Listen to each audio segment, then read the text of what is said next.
We're here. Oh, they caught that on camera there, Manny. No way! Oh no! Oh wow! Oh, Manny starts no. off the show with a bang. Put the E in. E for explicit. Yes. And PG-13. Why are you so mad, Mandy? Why are you so mad today? I was just joshing with you. So we started the show. Amani always says no cursing, and today I flipped him off. But I didn't realize we'd be on camera. So sorry if I offended anybody on the camera that's watching. It's okay. It's okay. Okay. So we're here now. Hold on. 28th. Yeah. How was your weekend? I know you had a nice trip to, where'd you go this weekend? We went to Santa Rosa to Yes. see my husband's family. We saw his dad and stepmom in their new house, and then we saw his mom for an early Mother's Day thing yesterday, and we got to hang out. It was really fun. His mom's one of her best friends, who came to our wedding, 11 years ago, who we hadn't seen since 11 years.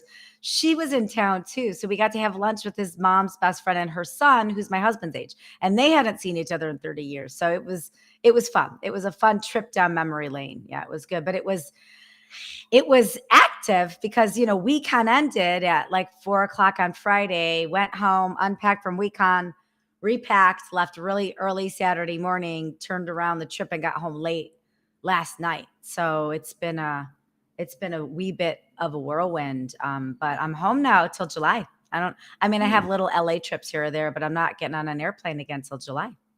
Oh, nice. That's a really good break for you. Yeah. Wow. Okay. What about you, Amani? What did you do this weekend, and how do you recover from a conference? How did you recover from WeCon? So after Mandy was so gracious and gave me a ride to the airport, I took my plane home and just kind of rested on Saturday, really. Just didn't do much anything. Did some grocery shopping. Went to brunch.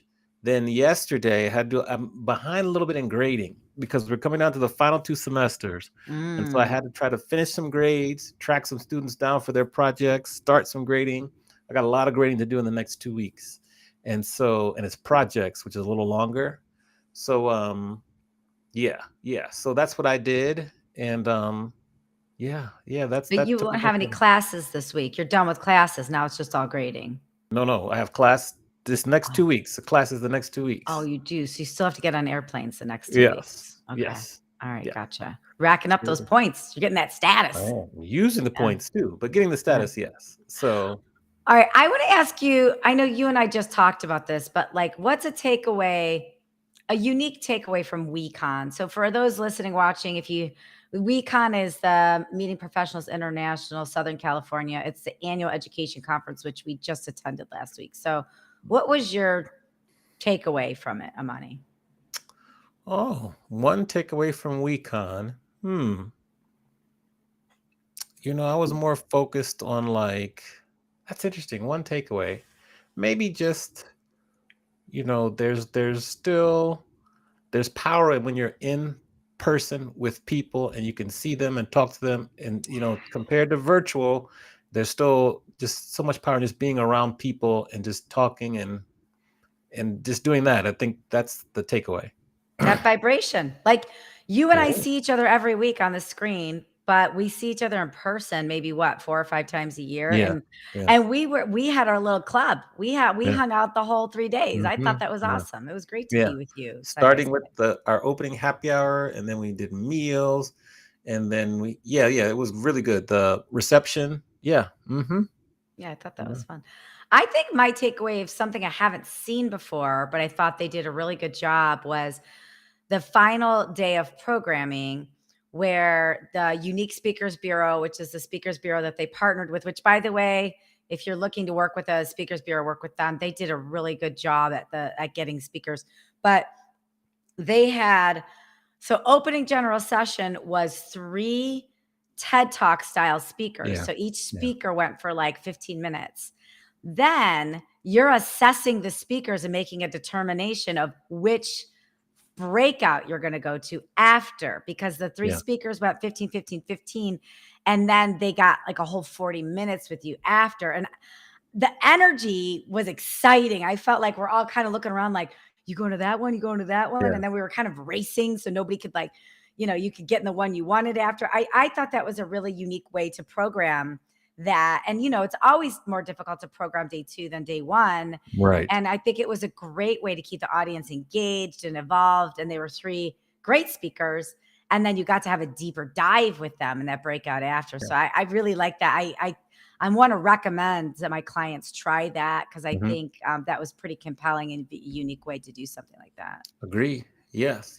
Speaking of guests and people, who do we have the pleasure of speaking with today? Wow, we've got a pro event person here. We've got she was at ESPN for years in events and media production. She's the founder of ProEventTips. She believes deeply in the power of relationships in the events industry. She's a mom. She has her own course. She's your and my new friend, Gabby Robuccio. Welcome to the stage. Welcome to the stage. We'll give you a round of applause here. I love how you have to say the name like this too. You have to. Yeah.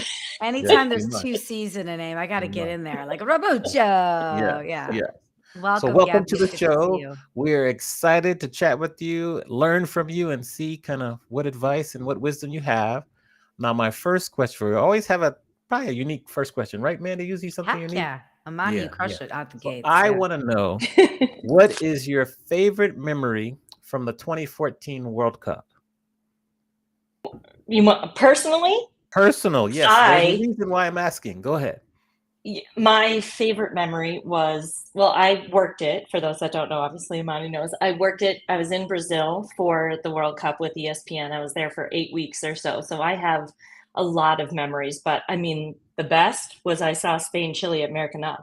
Like I got to go to the game with Ruud van Nistelrooy. Humble brag right there, and got to watch Spain get eliminated. So it was really fun. But that was, I mean, seeing a football match, a soccer game outside of the US is unlike anything you'll ever experience in your life. Okay, so I was at the World Cup with you there. 2014, I was in Brazil. Yes, I saw Argentina versus Nigeria down in Porto Alegre. We saw games in Curitiba. We saw a game in Sao Paulo also. So 3 or 4 games. Amazing experience. So not too many people that I meet in our meeting and events world have been there. So I was so excited to read that and to see. And so now, were you a soccer fan before you started covering the Euros and the World Cup? Did you grow up playing soccer? Can I talk to us about that? Yeah. So when I was listening to the beginning of your book and you were talking about memories of music as you're going to travel soccer games and all that, I was like, yep. I mean, I don't listen to country music as much now, but I can distinctly remember listening to the Thunder Rolls in the back of my mom's Toyota 4Runner, like going down the highway to one of our travel soccer games. So that, when you said that, it definitely hit home. I've played my whole life. I love soccer. I mean, my dad Ricky Robuccio. We're Forza Azzurri all the way. So we've watched the Italian national team for as long as I can remember. So I was very fortunate when the position in the production management team that opened up was soccer. I mean, the best world, all of my worlds coming together. So yeah, I was very fortunate. I loved soccer, and I think that actually helped me do really well with that job because it's hard not to. I mean, I Okay. just got to drop Ruud van Nistelrooy's name. Yes, I'm noticing. That we call that in the industry, we call that a flex. That was a flex, a subtle flex right there. Also, just the fact that you can say it. You said it successfully 3 times. I'm like Ruud van Nistel. I would always mess that up. So good for you. Yeah. Yeah. So okay, so that we could go down a soccer rabbit hole, but we'll pause for now. We'll throw it over to Mandy to see where she would like to take us back in the Wayback Machine. I'm sure we're going there. We're going to the Wayback Machine. I want to talk about ESPN. I think when people hear that, people are like, wow, isn't that sexy? And like everything else, it's hard work. And a lot of it isn't sexy and it's not glamorous. And there's a lot of blood, sweat, and tears. But I want to hear about your experience at ESPN. What did you do for them? And what were some takeaways from that experience that you apply to your business today? That's a great question. So at ESPN, I've wanted to work at ESPN since I was, I don't know, yay high. We have pictures of me holding a microphone I'd made because I thought I'd be on the sidelines of NFL games, which I cursed too much for that. So that never would have happened. But it was always my dream job.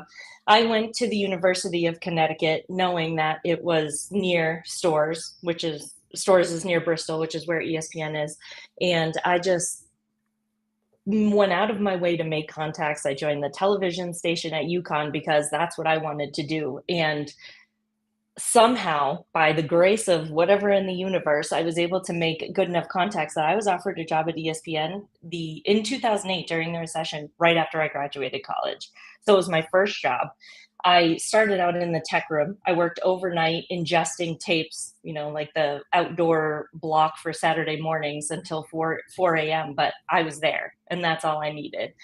And I started to make contacts, put myself out there, and someone that I met, he worked on Baseball Tonight. I'll never forget this. And he was like, Gabby, you plan all of our friend events, all of our vacations. Every time we have a house party, because a lot of parties at ESPN, you plan it. That's what you do. He's like, there's a job at ESPN that does that. And I was like, tell me more.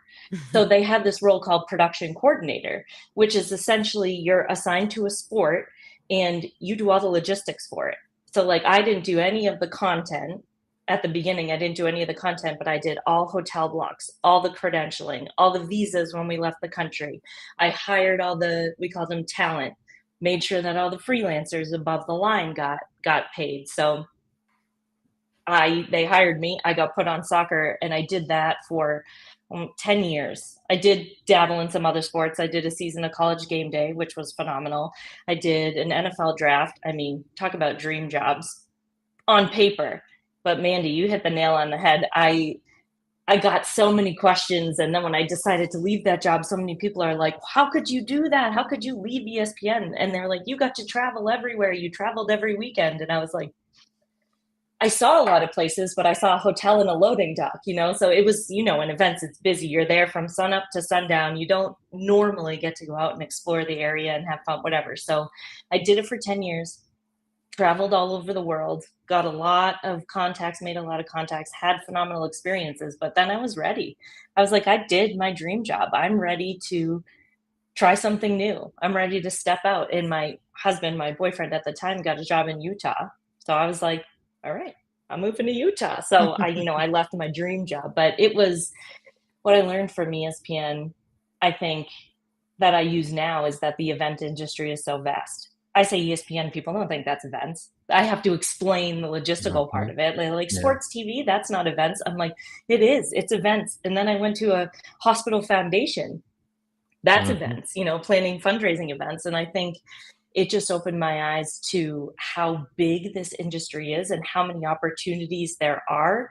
And also it gave me a really good perspective on what core principles, talents, skills you need, no matter what sector of events that you're in. So that's definitely something I keep in my mind.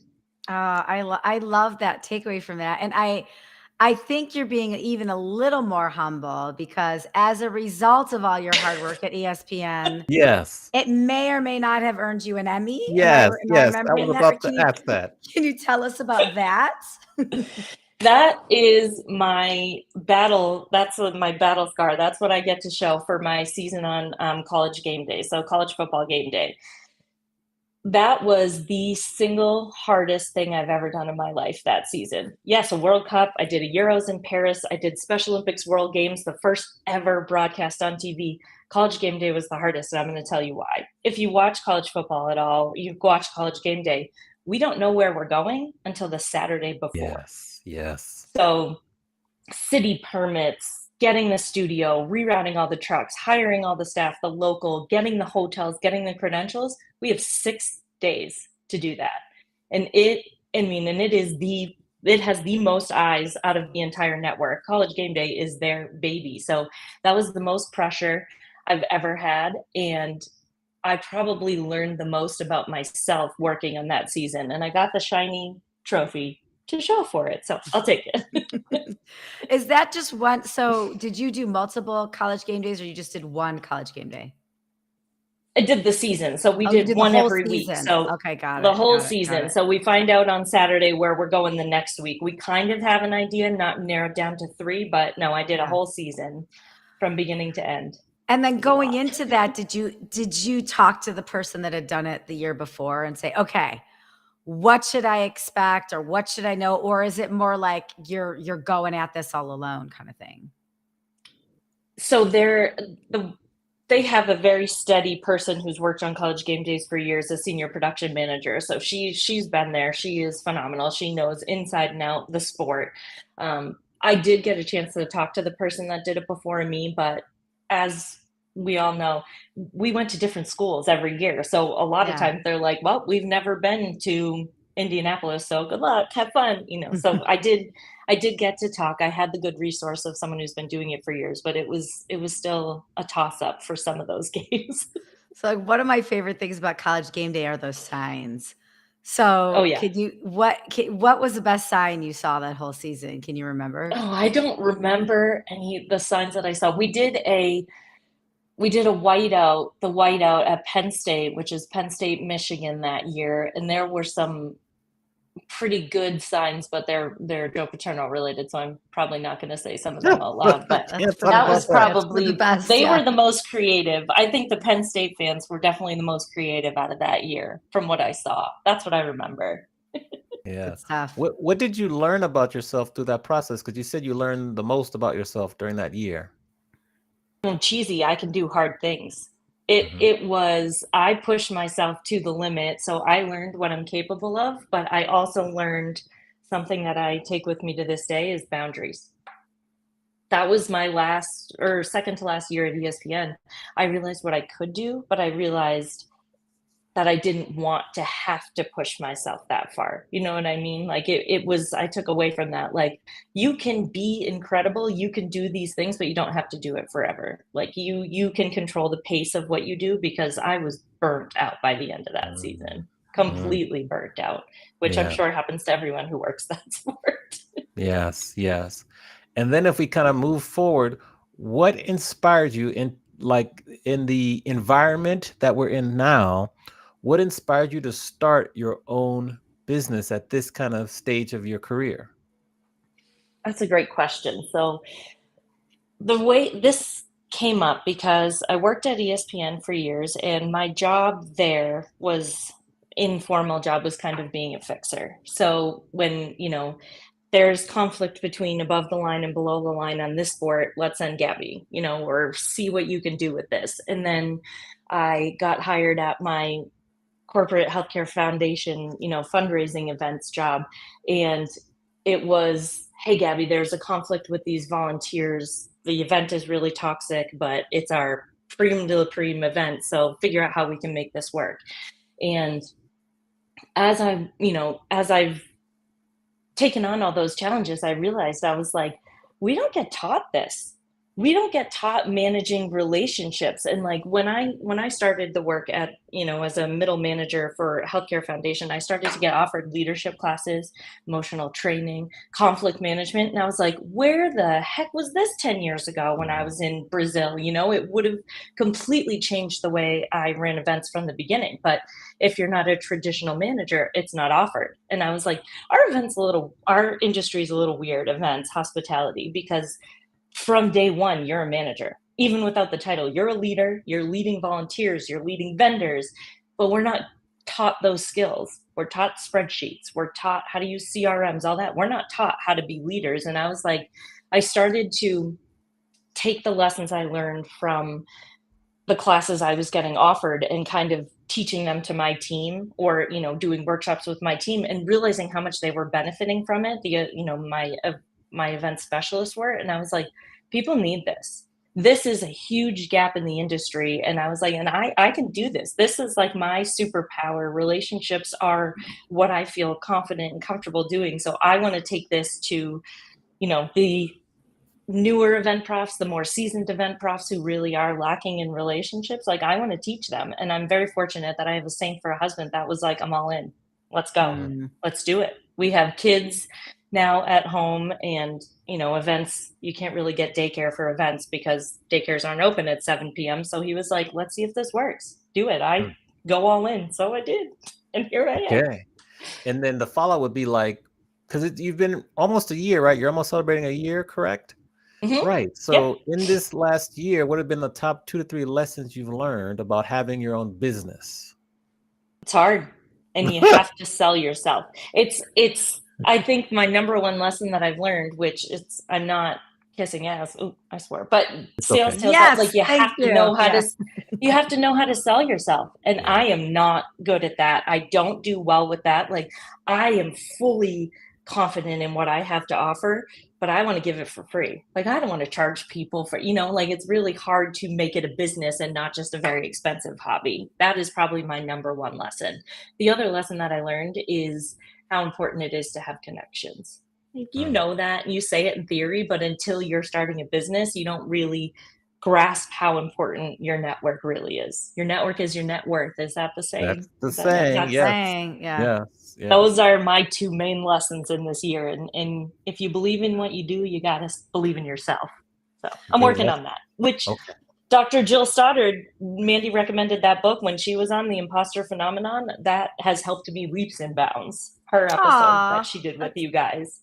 Okay. That's all right. great. See, I'm noticing that Gabby likes to do some flexes here. You might have missed the flex she said earlier when she's like, oh, when I was listening to your book. I heard that, though. I heard that at the beginning of your book. I heard that. And then she did the flex, of course, on Rudevel Nisseroy, that one. And then this is another flex with Jill Stoddard. So I'm liking your style.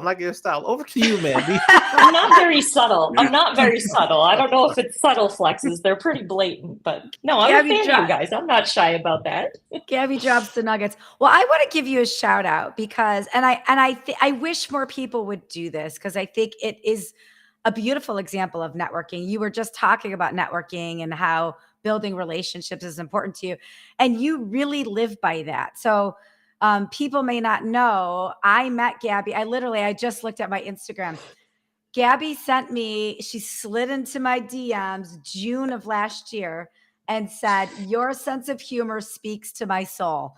And I was like, oh, that's funny. Who is this? Well, you look her up, whatever. Then you don't know what happens next. Well, Gabby and I started a parasocial relationship. Gabby then asked me, she said, I'm starting my own business. I'm thinking about attending your Sales Tales Live class. I don't know if it's for me. Here's what I'm thinking. Is it for me? And then we sort of went back and forth of, yes, it is for you. She signed up. So she attended Sales Tales Live last year. Well, then, anybody that attends Sales Tales Live, like, we're going to be friends for life. It's a small class. We go through it together. And then, of course, it's parasocial. It's, connecting here, connecting there. And then I'm like, what's your business? Tell me all about it. How can I support your business? Then I was speaking at IMAX, and at the end of IMAX, this woman who I thought I recognized, but I didn't quite know, came up to me, and it was Gabby. I met her in real life. She gave me a beautiful handwritten note. I still have it. I put it in my time capsule for that year. And now almost a year later, you're on our podcast, and I've been following your career. I've been following, ever since you were at Sales Live, I've been following what you've been doing, the course that you've created. And it's been spectacular to see how you've been building your business, but to also see the audience engaging in your business too, like in the comments and your testimonials. So I think like one of your superpowers is building these relationships and going from these parasocial to these in real life relationships. I think that's important. I think people think they're like, oh, Amani, I'm not going to send an email to Babyface. He'll never be on the show, but he might. You never know. Or, you just never know how a little reach out can spark. And Gabby put the work in, like you sat on a 90-minute Sales Live, and then you came to a session. But I'm sure I'm one of many people you're doing this with and building these relationships with. And I've heard you, it has been said before, where you say, I think I wrote this quote down here. You said, in our industry, one of the biggest problems with all event people of all ages, seniors and juniors, is clear communication. So why do you think that is a problem when you are this trophy of clear communication and great networking? Why is it so easy for you, and why do you think it's so difficult for other people? I love that you just said that. My husband's probably watching and saying, no, she's not. But wow. When it comes to listen, my husband probably say the same thing. I think that's the thing, Mandy, is it's not easy for me. It's something that I have been working on and developing. Like, yes, I was born an extrovert. I was born loving people and talking to people and putting myself out there. So I did have that in my corner. But professional relationships, networking professionally, it's very different than just being able to tell a joke at a bar and make people laugh. So I don't think that I'm naturally good at it. It's something that I constantly have to work on. So I think the main thing that makes me probably more advanced than other people or appear to be better at it is that I put a lot of pride in the fact that I can take feedback. Positive, negative. I am always open to be criticized, corrected, or commended. And I don't take positive, compliments very well, but it's something that I am constantly working on and very self-aware when I'm receiving feedback to take it, whatever it is, because no matter if it's positive or negative, it's a gift. If it's negative, you got to get down to the root of it because there's something in there, no matter what it's wrapped in, there is a nugget there. So I think being able to take feedback is probably what makes me appear to be better at it than I probably am. That's what I would say. I think that's beautiful to say, because some people think like, oh, you're lucky, you just got it. And I think it's really awesome to be like, listen, I'm working at this every day. It might look like I got it, but I'm working hard at it every day. I love that you're honest about that. Tell us, what is ProEventTips? So what it is, I call it an event management consulting company. So what I do is I have workshops, keynotes, which I haven't done yet, but I have an amazing one written and I'm putting myself out there. So if anyone's listening, and then I do one-on-one consultations, and I'm about to release corporate consultations, but I work with event professionals and hopefully internal event teams to navigate all the different stakeholder relationships. So the two times that people reach out to me is there's a breakdown in a relationship with sponsors, vendors, internal team, or it's an event professional who's having trouble being heard or having trouble establishing these types of relationships. I have the system I call the real event relationship system that I use to try and help people better develop their relationships and kind of mend ones that are already broken or start off on a better foot. So that's what I'm working on right now. And it's only been a year, so I'm still building, getting my visibility, but I'm having a lot of fun doing it. So that's awesome. So you called yourself a fixer. Do you all remember the first time I heard what a fixer was this movie? Bridget Fonda was in the movie. Her character's name was Nina Simone. I think it was The Point of No Return. Then they brought in the fixer to fix up something. I'll look it up in a minute, but they brought up a fixer. So As a fixer, what are some of your favorite tools and platforms to use to fix things, stay organized, and just be supreme in your execution of logistics? So, this is a great question, and I'm going to expose myself a little bit here. Is that when it comes to tools and platforms, there isn't really one developed yet for managing different stakeholder relationships. There's clients, there's customers, there's all the CRMs, but there isn't really internal teams cross departmental. So, I am a Google Doc. That's what I use. It's not very technically advanced, my little spreadsheet that I swear by, but um, I am very deliberate about keeping track of the different touch points that I have with certain people. It's very important to me to remember facts about people as my fluxes I've done here, because it's very important to me to understand people so they know that I'm intentional and that I care. So I do keep notes in a Google Doc. It's a massive, obnoxious Google Doc that I probably need to update into the 21st century, but that's what I use right now as far as platforms. But when it comes to like my secret weapons, they're outside of the computer. They're asking questions. Mm, They're having open conversations. Like a lot of the tools that I use are in your face. When I'm doing a relationship audit with my clients or having them do a relationship audit, it's a conversation. There's notes there to reference, but it's talking things out, because I feel like that part of humanity is dissipating a little bit, which there's pros and cons to that. But I feel like taking it outside of the computer, making eye contact, asking genuine open questions, and then listening, I mean, that's my number one. And then I put it in my little Google spreadsheet. So I don't really have any fancy tools. Did that answer your okay. question, or Yeah, I go rogue? that works. That works. That's the answer. And then when you're looking ahead, like 3 to 5 years for Pro Event Tips, like what is your vision? What are your goals for the company? My goals. So I want to go back to some of the corporations that I've worked with, and hopefully some event associations and stuff. And I want to be doing 6-month, year-long, quarterly consultations. I want to be getting in front of event profs who are in these high demand, fast paced jobs. And I want to be helping them and their teams build foundations for good relationships. Because if you have that structure, everything else is a little bit easier. Burnout's a little farther away. You feel far more supported, which is what I wish I had. So I want to work with the production management team at ESPN. I want to work with Special Olympics International. I want to do some event associations. That's where I see myself in the next 5-10 years. And then, of course, I want to be on stage. That's the ultimate goal. Okay. Well, you're Mm. talking to two keynote speakers here. I know Now, how did you recover from burnout? that. Oh, that's a great question. I didn't do a great job. This is so funny. It's coming up Mental Health Awareness Month, and there's companies like Event Minds Matter out there doing some phenomenal things. I got to some really dark places when I was at ESPN, and I was just completely burnt out. In the events industry, a lot of people end up with their job and the events that they do being their whole identity. Like ESPN was me. It was how I introduced myself. And the thought of leaving, I was like, well, who am I? I'm just going to be Gabby.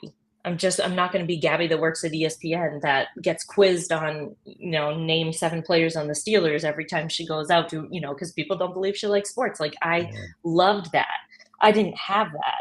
And so I stayed far longer than I should have. And I got to some really dark places where I didn't know that I was going to be able to get out of it. So therapy, everybody should be in therapy. I firmly believe that, like having an outside person perspective to talk to. But I discovered running, and running was my saving grace. It was 30 minutes to 3 hours a day, whatever, depending on how long the run was, that I didn't answer my phone. I mean, I was answering in the middle of the night. I would get out of the shower to answer a phone if someone was calling me. I almost name dropped again. I didn't. But running, you can't do that. I turned it off. I have a podcast or music on, and I would go, and it forced me. You guys, I think, did an episode on, the somatic breathing with Mm. Seppi. That running makes you do that. So I started running. I started learning how to breathe. I started learning how to clear my head and kind of take a step back. And that's when I was like, I've done all I can do here. I have a shiny trophy. I've worked my dream events. I mean, I did a World Cup and a Euros. I did Special Olympics. And I was like, I think it's time for me to take a step back. So it took like physical recovery Yeah. for me to emotionally recover, which sounds really silly out loud, but that's really what it was. I think it sounds powerful out loud, right? That's a good quote. Kelly, are you listening? That's a great quote. That's a great quote. I want to ask you about your course, because I know I had sent somebody on my team over to the course. So tell us about the course. How did you create it? What was it all about? How did it go?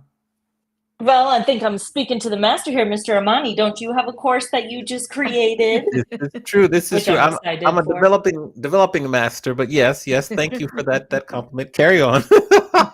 So I just saw that mini episode earlier today. That's why it was fresh in my head. But what it was it's a masterclass that I now have as an evergreen, but it was an introduction to a course that I have created.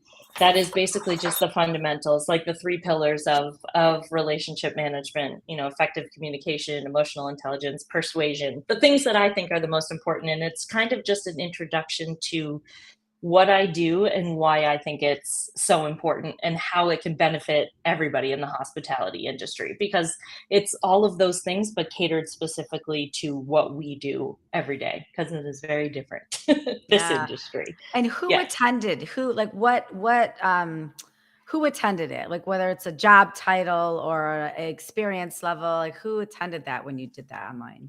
So I had some brand new people who were just starting out in the events industry, some people that I had talked at their school before that joined. And then I had people who had been doing this for 15, 20 years that came in and were listening, and that actually gave me some, that they got some pretty good takeaways. I got some good feedback from that. So it was generic enough that it doesn't matter where you are in your events career. It's something that you have to continually learn and work on. So no matter where you are, it can benefit you. Like this stuff is a foundation, and it's never too late to start building a foundation, especially when it comes to personal development.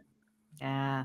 And what do you think a couple takeaways for them were? Because you probably have, and Amani, you probably do this too. Like you think in your mind, I know I do this with my sales lives. Like I have clear takeaways that I think people will get out of it, but then people tell me, oh, I got this out of it, like an unintended consequence. Did anybody share some of those with you that you were like, wow, you're smart. I didn't realize that.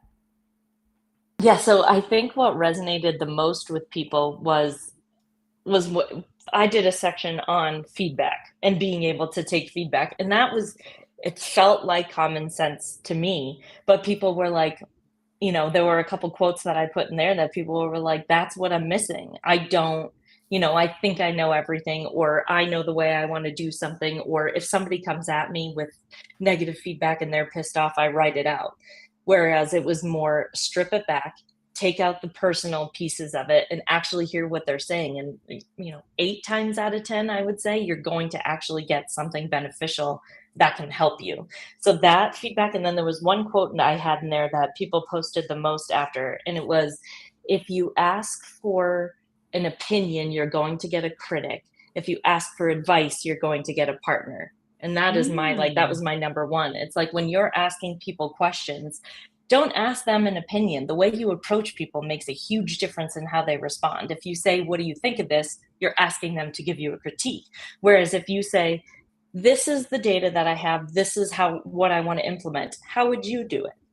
You ask their advice, you're going to get a far more positive and collaborative, productive answer, rather than this is what sucks about your idea. So that was the quote that I saw, the screenshot that was reposted the most. And I have that written on my wall in my office. So I was glad people took that away. But I just kind of had it on there as a throwaway slide because I love that quote, but that resonated the most with people, I think. That's awesome. It's awesome. Kelly, mark that one too. Poor Kelly. Kelly's like, I can't stand this. Yeah.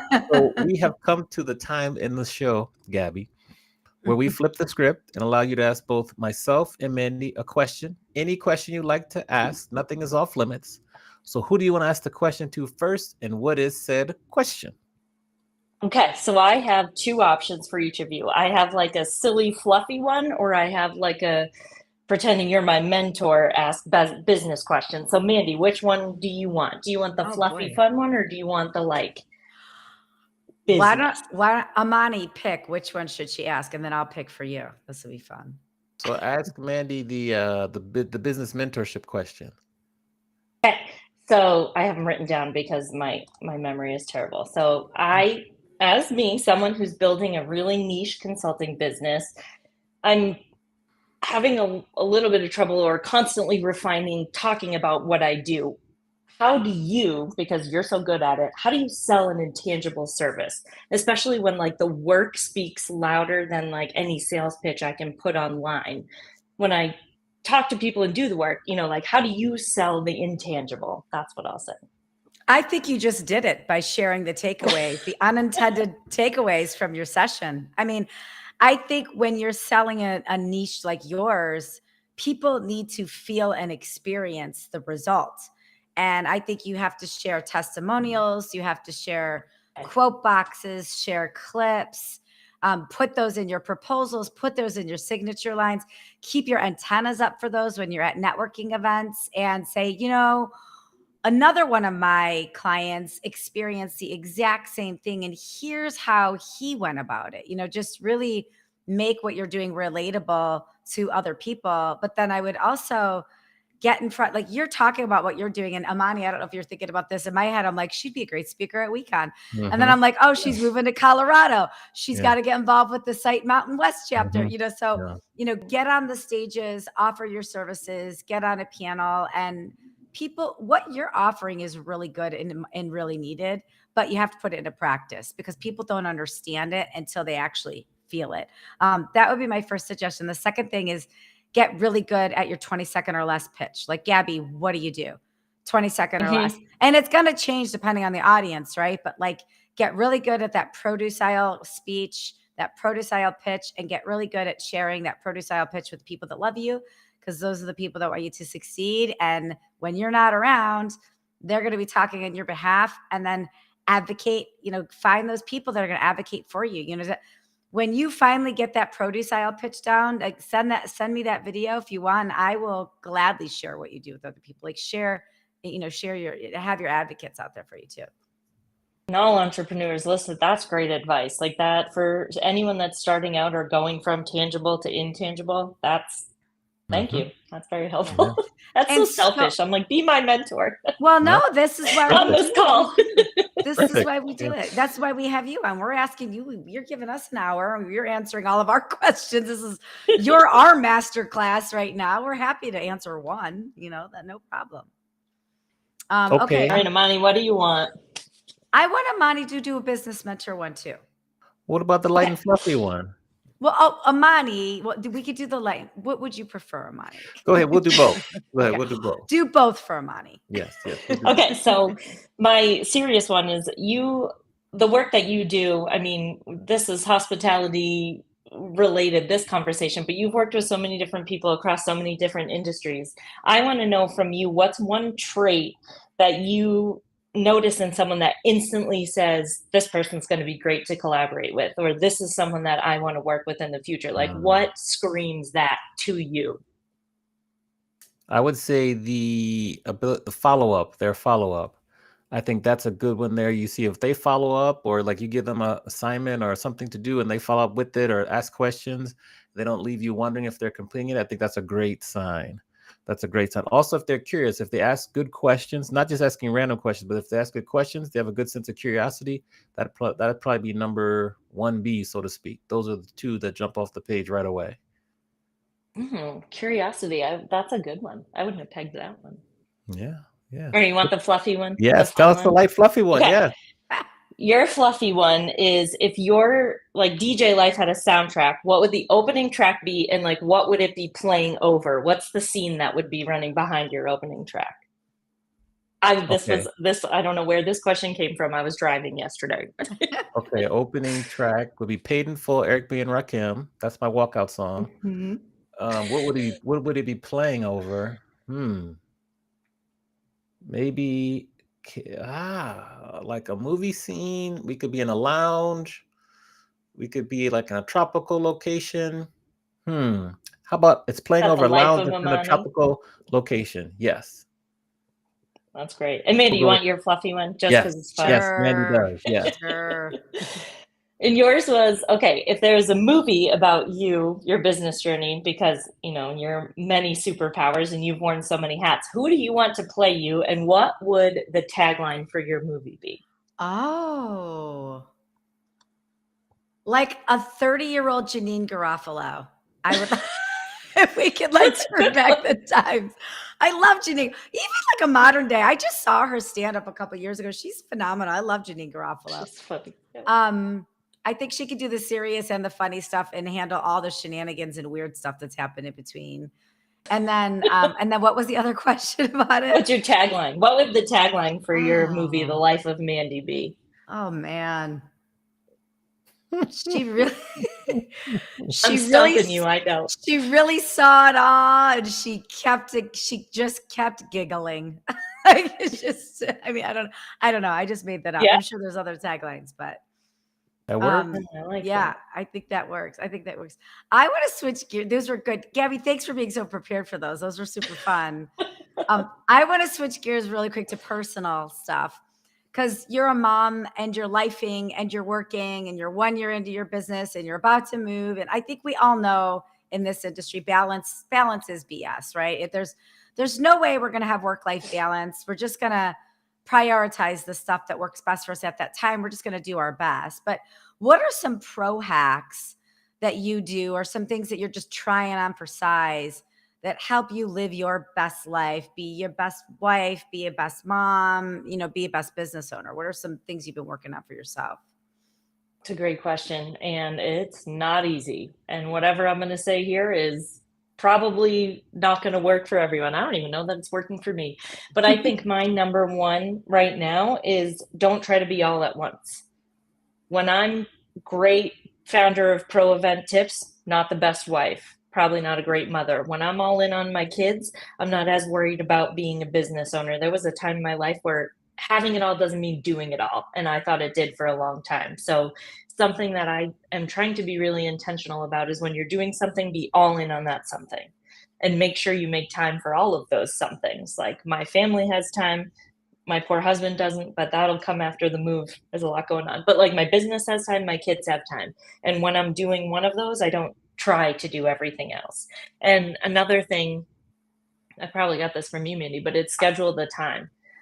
Like I think you were talking about it when you were going through balancing all the doctors and it was like, pick the top 5 most important things, get those done. And then if you have time for all the fluffy stuff, do it. So it's being really intentional about how you're using the time you get. When you're a mom, you get an hour and a half when the baby's sleeping. Do you shower? Do you clean? Do you do a little work? What's the most important thing to get done that day? Make your list, do those first. The rest of the stuff is a bonus.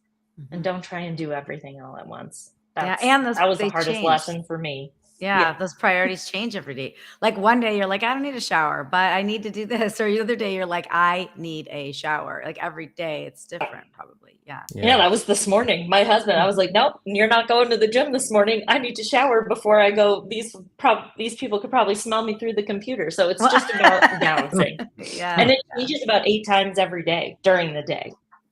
Yeah. All at Once, a famous song by Whitney Houston. When you say that, I think of that. See music. Okay, question from the audience. Kelly has a question for us. She says, Gabby, what skills do you think aspiring event leaders should start developing now to future-proof their careers? What a great question. And my first answer is probably not what people would expect, but it's emotional intelligence. You can't be a good leader and you can't be a good event prof if you aren't able to manage your own emotions. And once you're able to manage your own emotions, recognize your own triggers, positive or negative, you're able to get ahead of them, get a handle on them, and that allows you to be more aware and open and helpful to the people around you. you have to understand yourself before you could be a good leader. And I think that's not something a lot of people are taught. They just expect us to be good at it, but it's hard. It is very hard, and it's being very vulnerable. Okay. Well, yeah, building on that though, you do this really fun thing where you do myths and facts. So what are some relationship management myths out there that you want to bust? That being a good event professional means you have to be a pushover and say yes to everyone.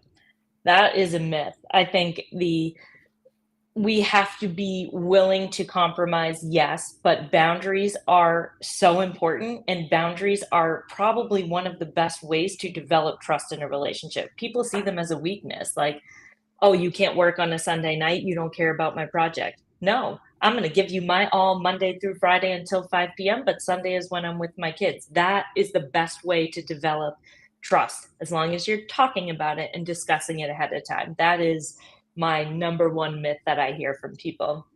The other one is that I'm a broken record now, but oh, you work in events, you're good at that. You're good with people. You can manage relationships. Yeah, I can manage relationships, but I can't do 50 high complex relationships all at once. It's like a muscle you constantly have to be flexing and developing. Those are the two biggest ones that I get all the time. Like, oh, event people are people's people. Yes, but this is not natural to anyone, what we're asked to do, no matter what. Yeah. Now, Great answer.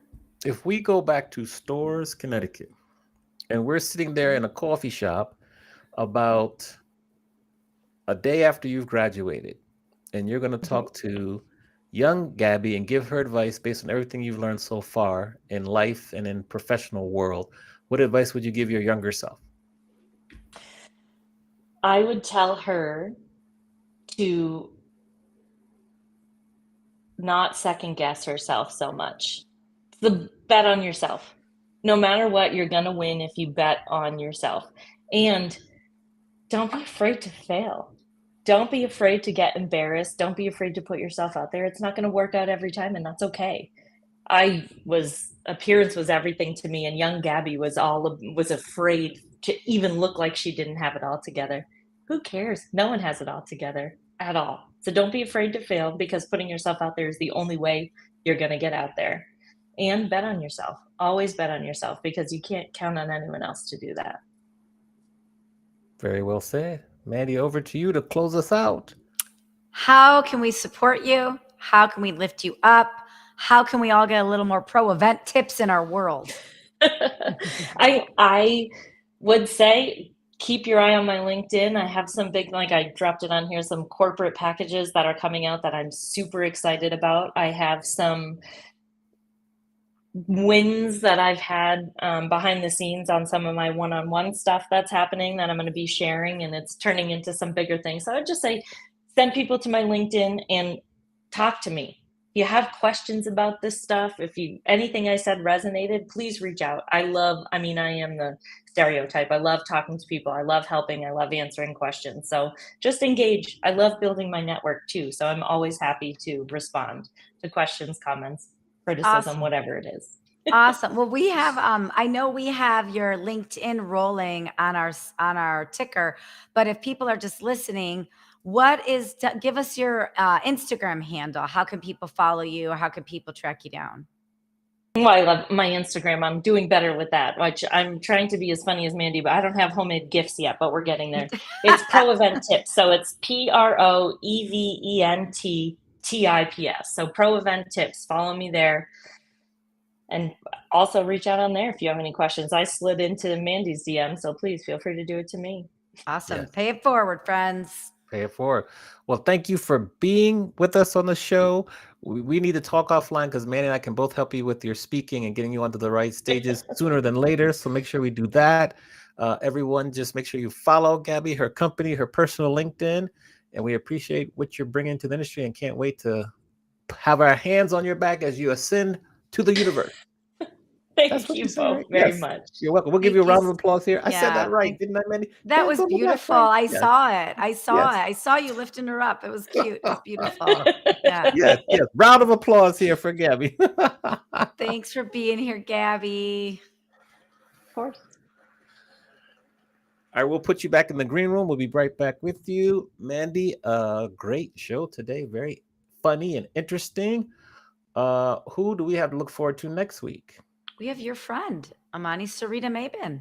Oh, Sarita, who I just saw the day before Weekend started. So that'll be good. Phenomenal speaker. She's got great experience. She's going to be a treat for us to talk to, learn from. She sent me a whole breakdown of the same video I sent you of my speaker showcase. She broke it down for me. So we're going to talk about that too. Good.